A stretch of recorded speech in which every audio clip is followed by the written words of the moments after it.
All right, guys, we're back for part three. We're about 7, 8 drinks in here, so we're gonna get a little crazier with our moon talk. Yeah. We're gonna go with the moon doesn't exist theory. There's a lot of people who believe this is a hologram, that the moon is A projection? a projection Okay. created by advanced technology or even an unknown entity. It's almost like the sphere in Las Vegas. Yes. Like that. Yes. Gotcha. That sphere is pretty badass, though. It is. Some cool shows coming out of there. Mhm. But saying that it's a hologram, they point out that there's some perceived glitches, such as waves or flickers seen during observations as evidence of a holographic effect. Once again, the Zulus are referenced in this conspiracy theory. Okay. They have myths describing of a time before the moon appeared. And that fuels speculation that the moon is artificial or a recent addition to the sky. Mhm. There is also lack of public access to the moon information. Only government and space agency approved have explored the moon, which conspiracists argue allows for potential manipulation of information and imagery of the moon. Okay.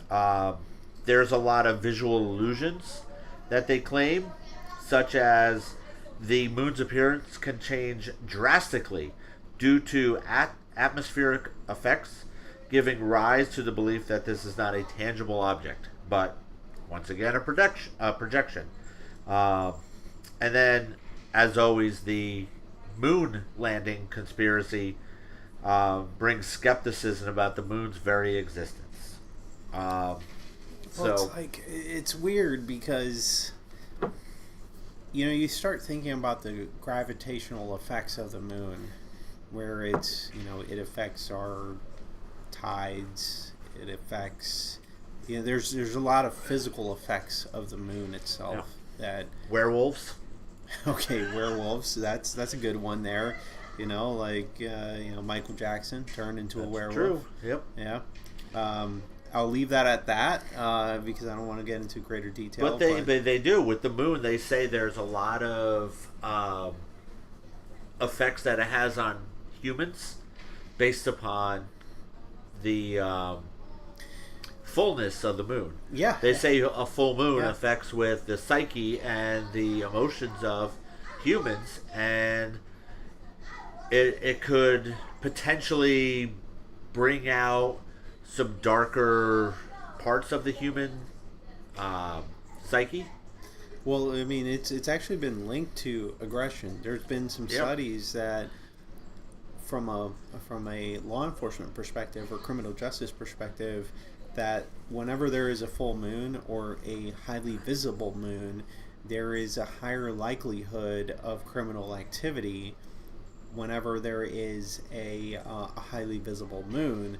And could that be because the gravitational pull or some sort of electromagnetic type of anomaly that happens between our psychological selves and the moon that then creates us to be or has us be more aggressive in nature? Like these are things that are unknowns, but there is the possibility, I would say, that I wouldn't say with a high degree of certainty, just because I think that the moon is real, but there is a potential that that everything that we're looking at today is a potential hologram.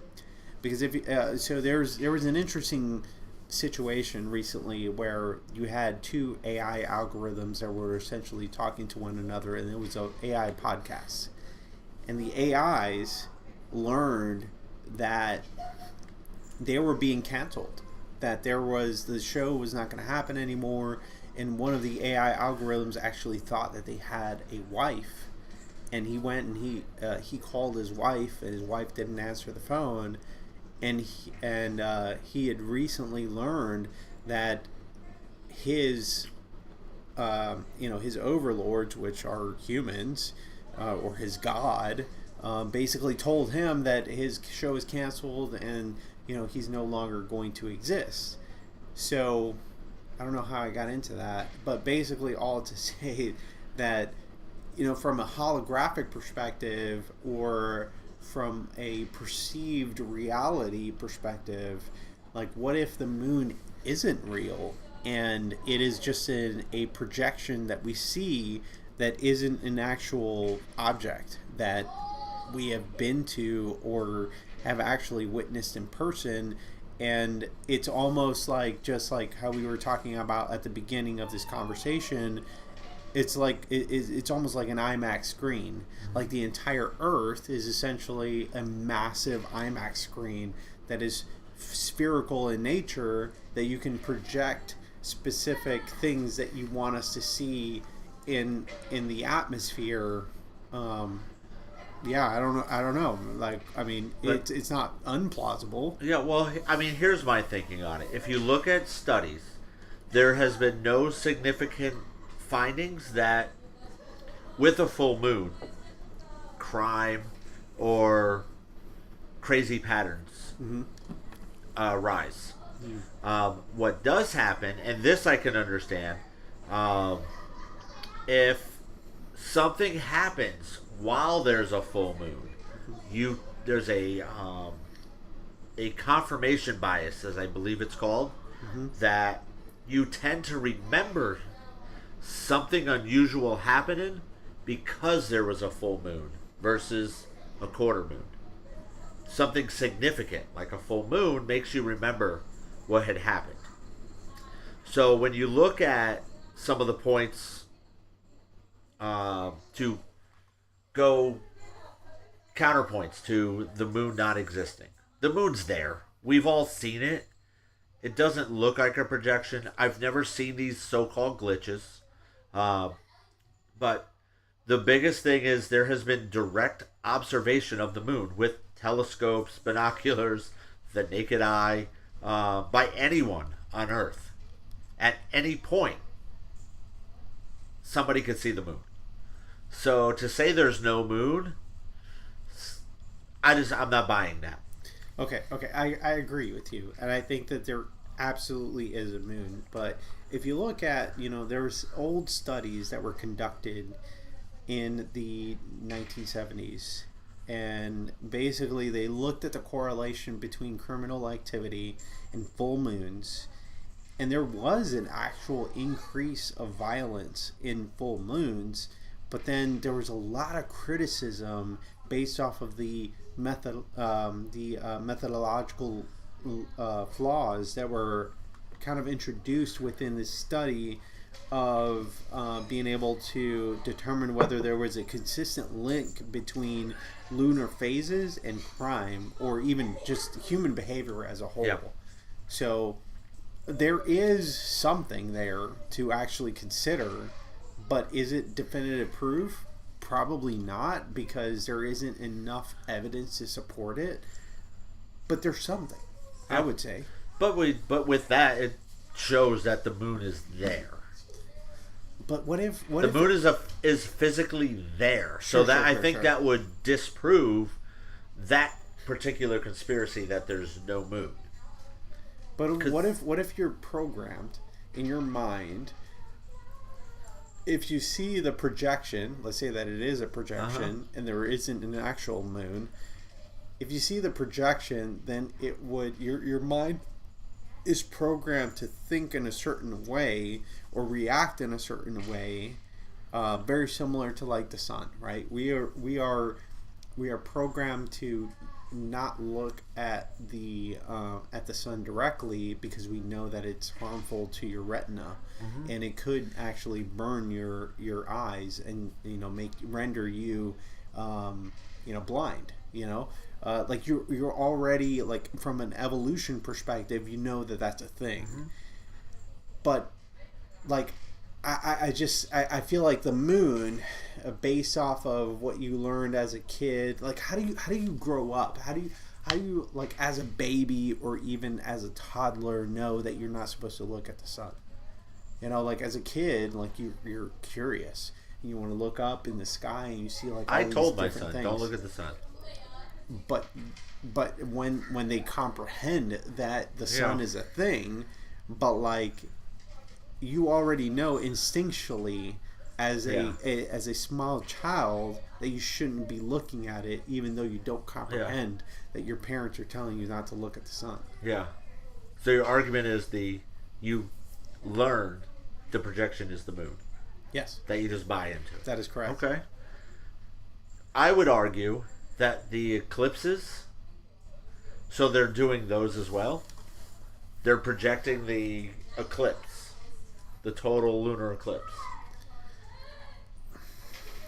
That's Maybe. a good question. Maybe. And the tides are controlled by the moon in theory. I don't know exactly how that works, but the tides, based upon what moon is out, you and I fish a lot. Yeah. I don't understand the tides completely, but I do know based upon the moon, it does change the tides. And sure, on a full moon, we've caught more fish than a quarter moon. Yeah, it's called the soul lunar theory. Yes, and it's a theory, and the theoretical element is if you go out and fish when there is a higher likelihood of lunar reaction, then your higher likelihood of catching fish is exponentially increased than if there was no lunar activity, just because of tidal type of activity or whatever type of effects or whatever that the moon is creating on the tides itself. But like, what is it? Fish are looking at the fucking moon and they're just like, oh, there's a full moon today. I'm just gonna fucking eat all kinds of shit could be that the are light out there. I don't know, but there's also. But is that moon 1 or moon 2? That we're gonna get into in a second. So with the moon, saying that there's no moon, or there is a moon, there isn't a moon. It's been observed and recorded throughout history for thousands of years. So 1,000 years ago, would they really have the technology to project a moon? Or is it an alien projecting a moon for whatever reason for us? Because if you go back to like the Babylonians, they accurately mapped all of its phases and the motions of the moon. So there's no way back in ancient Babylonia they were able to project a fucking moon into the sky. Okay, fair unless enough. It was the aliens. Fair enough. So there is definitely a moon. But that brings us to the next point. How many moons? Is there one or is there two? Because there are a lot of people out there who believe that there possibly could be 2 Earth moons out there.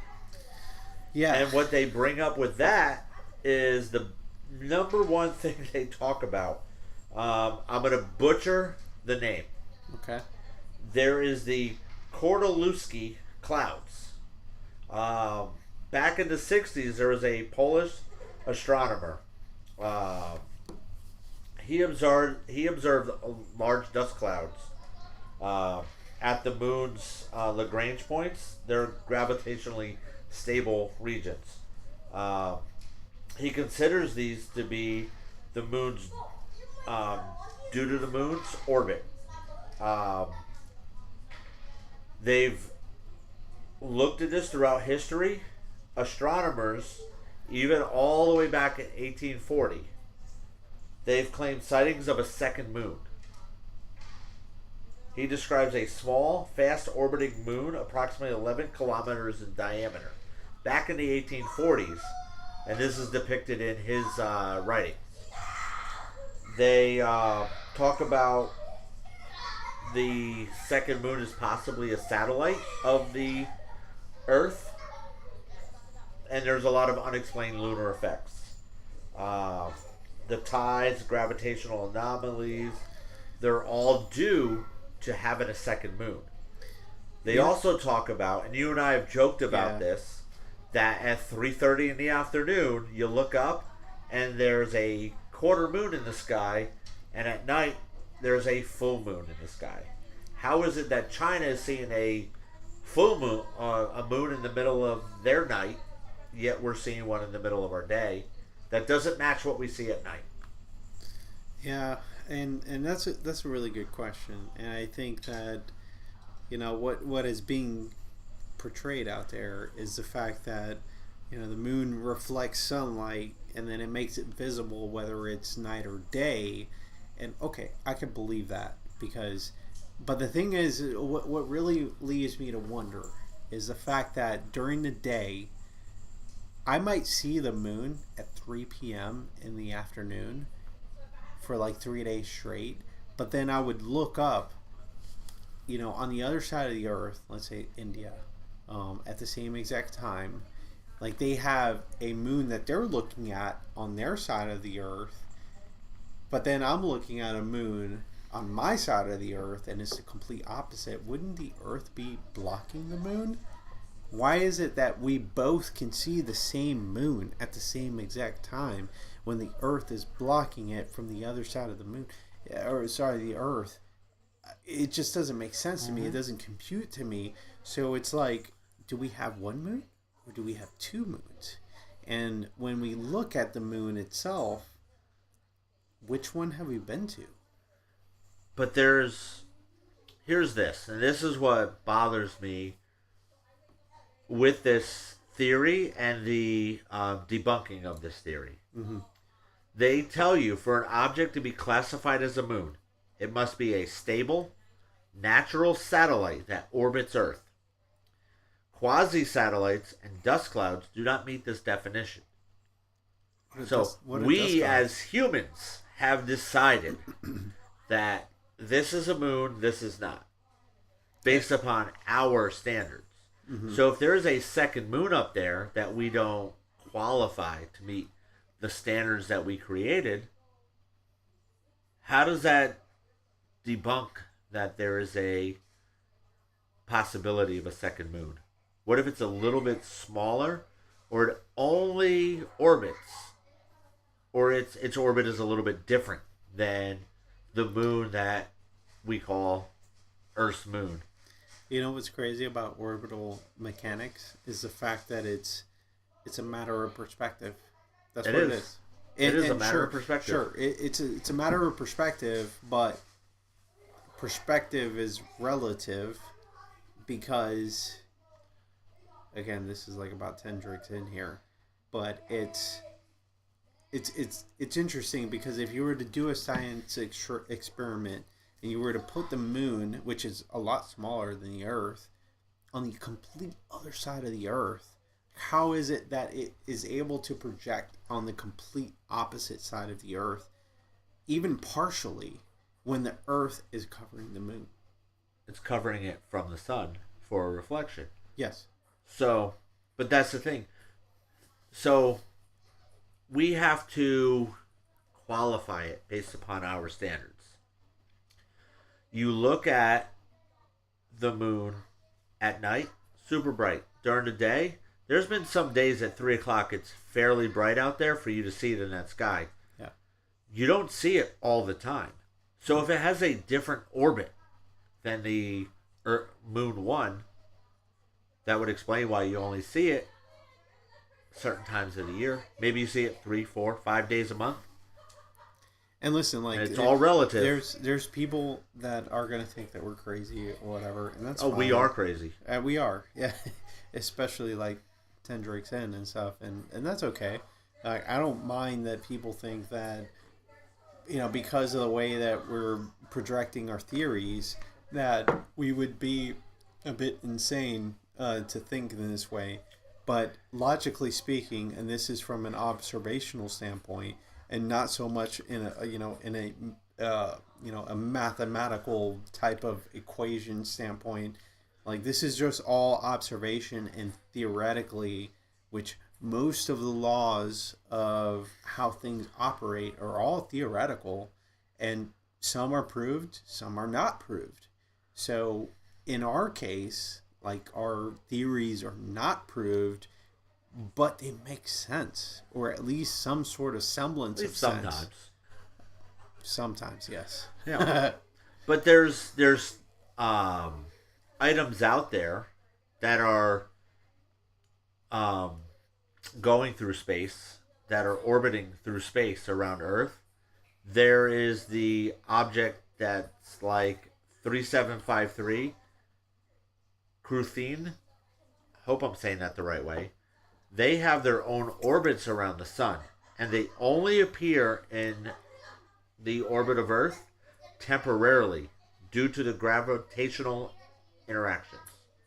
And they're considered not true moons. Is that an asteroid or what is that?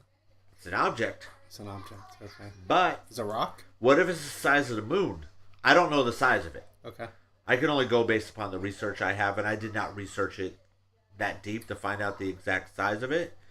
But they say it has a different orbit around the sun, so it appears at the Earth to orbit us only specific times throughout the year. Yeah. What if that's the second moon we see in the sky? We're like, oh shit, the moon's out at 3 o'clock in the afternoon. That's weird.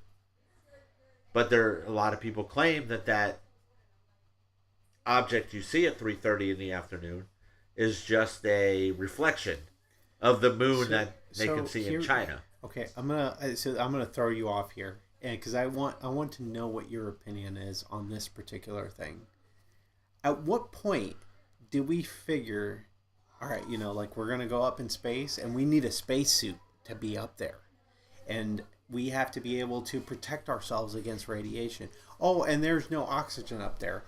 At what point did we figure out, like once we get to a certain point, there's no oxygen in space? When did we realize, or when did we, so like for instance, like a lot of vaccines today, like there's certain effects or causes to the particular body or whatever that, and this could be science experiments against like, definitely humans and stuff. Yeah, I get that. But at what point did we send somebody up into space and we realize, you know what? Like, we can't breathe out there. Like, somebody could die out there. We don't have those records. We don't. Dude, how fucked up would that have been? Because somebody fucking died. The Apollo 1 mission, we launched you up just to a certain point. And you're like, all right, he died because he couldn't breathe. Yeah, I agree. So it's like, how do we come up with this data to be able to support what we do in the future? Yeah, I don't know. But how do we figure that out? Because there's no records, at least no records that have been shared, of how we discovered that there's no oxygen. That you can't breathe once you get past a certain point. Because there's so much you don't see in terms of the solar system itself, or like the outer shell of the Earth itself that is containing us within this environment, to be able to determine, okay, this is a preserved environment, that there is nitrogen and oxygen within the environment that these organisms are able to survive. Like, it's all theoretical in nature, like it's self-contained. But then somebody had to die to determine, when we go up in space, we need oxygen. We got to carry oxygen with us or create it in space to be able to survive over there. Because if we were to go out in space... That's the video I want to see. I would love to see that. Through the moon landing, I want to see the first guy that like hit there, and they were like, ah, fuck. That's what I want to see. Exactly. I want to see that video. But, I mean, you have to think, most of our theories and scientific experiments we've done in the 50s, 60s, 70s, dude, they're changing now. We've changed so much shit. So many of our theories on so many things because of what we're discovering now. Yeah. So, at the end, do I think there's no moon? Highly unlikely. Do I think there's two moons? I don't think there's two Earth moons. But I do believe there is a moon that comes into our orbit enough throughout the year that we see it at a lot of times in the sky. So here's the crazy shit. So check this shit out. Okay, so the discovery that space lacks oxygen and is essentially a vacuum was a gradual process based on centuries of scientific observation. So what, with the naked eye? Really? Centuries. Like you were able to observe that there was no oxygen in space? Get the fuck out of here. Okay? And experimentation.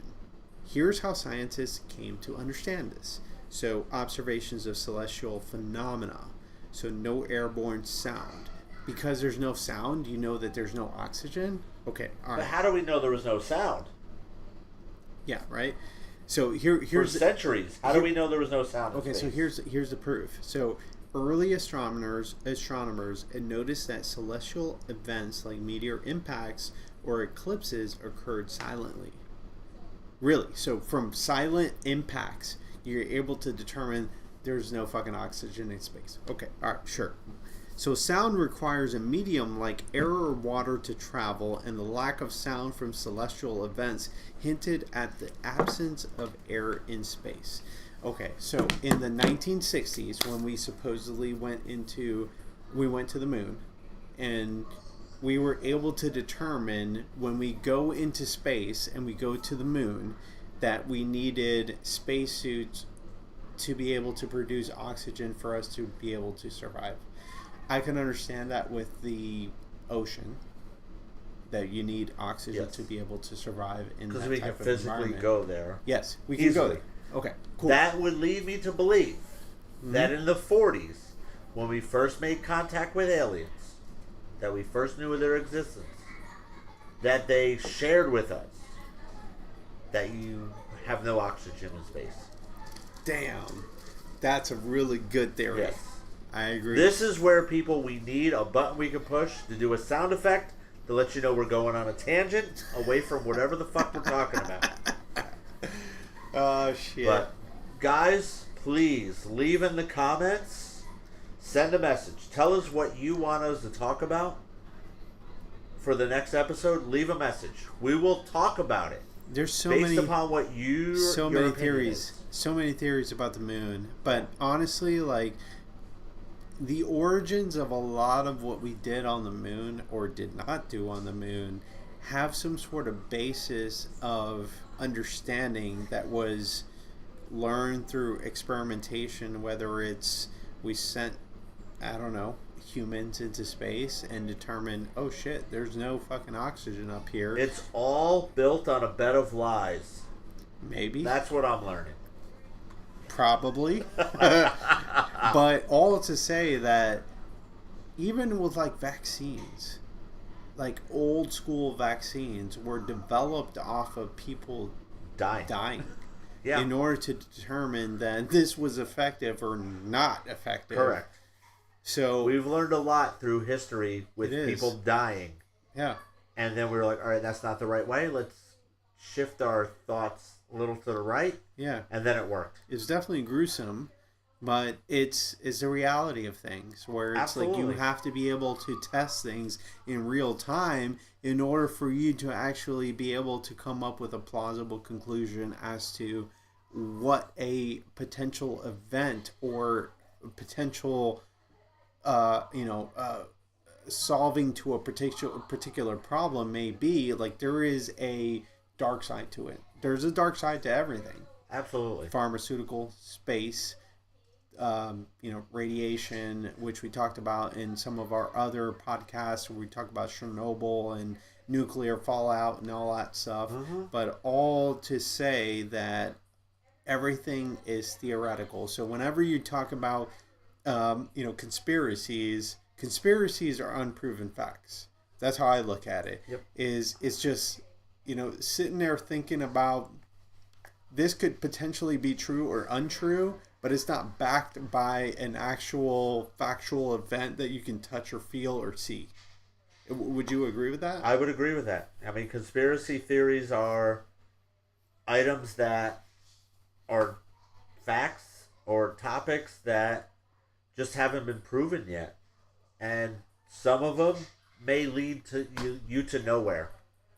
But there's been a lot through history where these crazy off-the-wall theories end up being true.